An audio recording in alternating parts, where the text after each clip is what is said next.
سلاکار وزیر او نګرهار والي محمد ګلام منګل په هلو ځلو د ملي سوداګرو په مرسته په دې ولایت کې د 400 اړمنو کورنیو سره د مرستو لړۍ د غبرګولي په 18 پیل شو. سلاکار وزیر او نګرهار والي محمد ګلام منګل ول د جګړې او نور پیښو پر مهال د شهیدانو او بیوله کورنیو او معلولینو لپاره د روزي مبارکي میاشتې په احترام د ملي سوداګرو په همکارۍ د خوراکي توکو مرسته برابر کړي. هغه زیاته کړه په دې مرسته کې غوړي، چای، بوره او اوړه شامل دي چې د پخوانیو وختونو په توپیر په نښه شوو بېوزله او د شهیدو سرتیرو کورنیو ته د ګمارل شوو ډلګیو لوري کورونو ته استول کیږي.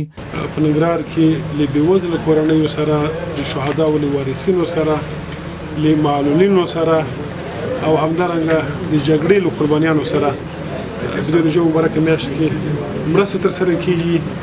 موږ د 400 کورنیو لپاره خوراکي مواد چې د ننګرهار د ولایت د ملي سوداګرو او د ولایتي شورا په مرسته دا مواد راټول شوي وو. نن عملاً 400 کورنیو ته دغو د توزیع لړۍ پیل شوه. دغه جملې څخه به 100 کورنۍ زموږ د معلولینو هغه کورنۍ وي چې یو خو معلولین دي له بلې خوا بېوزلې دي او همدارنګه لکه څنګه چې مخکې مې وویل په دې 400 کورنیو کې د شهداو وارثه او د جګړه ځپلې کورنۍ، بېوزله کورنۍ او همدارنګه نور هغه کورنۍ چې د خپلو سیمو څخه بېځایه شوي دي او دلته په ښار کې اوسېږي او ناتوانه دي. د ولایتي شورا رئیس احمد علي حضرت د ننګرهار والي د هلو ځلو او سوداګرو د مرستې څخه مننه وکړه چې په دې ولایت کې د شهیدو کورنیو او بېوزله سره د خوراکي توکو مرسته برابر کړي.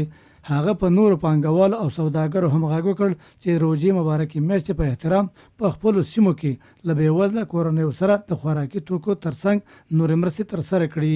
او ملي تجارانو ته کوم مرسته کړې ده د ننګرهار حکومت سره هغه نه مننه کوم. البته 400 کورنیو سره دوی کوم مرستې کړې دي خو بیا هم دیونه غوښتنه کوم ځکه چې روژې میاشت مهاجرین هم راغلي دي سماسي پاکستان دغه حکومتونه لږ زیات دي. د یو بل خبر لمخې د سلاکار وزیر او نګرهار والي محمد ګلام منګل له لوري د دې ولایت د کار او ټولنیزو چارو شهیدانو او معلولینو ادارې اړوند 100 تنو معلولینو سره د خوراکي توکو مرسته وشوه. د معلولینو اتحادیې مشر مسعود صافي د نګرهار والي څخه مننه وکړه چې د دوی اتحادیې اړوند 100 تنو معلولینو سره د خوراکي توکو مرسته وکړه. نن مرسته د سلاکار وزیر او د محترم والي صاحب په حساب باندې خپل لاس تقسیمیږي. واقعا موږ ته مننه او تشکر کوو. د روژې مبارکه میاشت کې معلولینو د شهیدانو ورثه او د سیاسي پذیره خلک د ډېرو ستونزو او مشکلاتو سره مخ دي. وختونه هم چې دا مرسته لا زیاتې شي. موږ سره تقریبا د 13,000 شاوخوا کې معلولینو د شهیدانو ورثه ته راجستر دي چې د هغې جملې 100 کسه ته مستحق معلولین چې بیخي بېوزله وه د والي په خپل لاس باندې توزیع کېږي او د خپل خوا ته ورکول کېږي.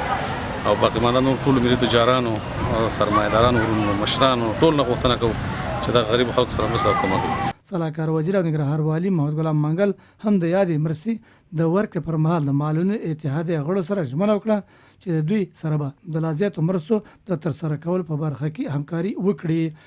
سږ کال په ننګرهار کې موږ 400 کورنیو سره د خوراکي موادو چې هغې کې اوړه، بوره، چای، غوړي هغه مواد شامل دي. د شهداو ورثه او جګړې ځپلو کورنیو هغوی چې د کورنۍ غړي په ماینونو کې یا په ځانمرګو پیښو کې یا په نورو پیښو کې شهیدان شوي دي او یا فقیرې کورنۍ دي.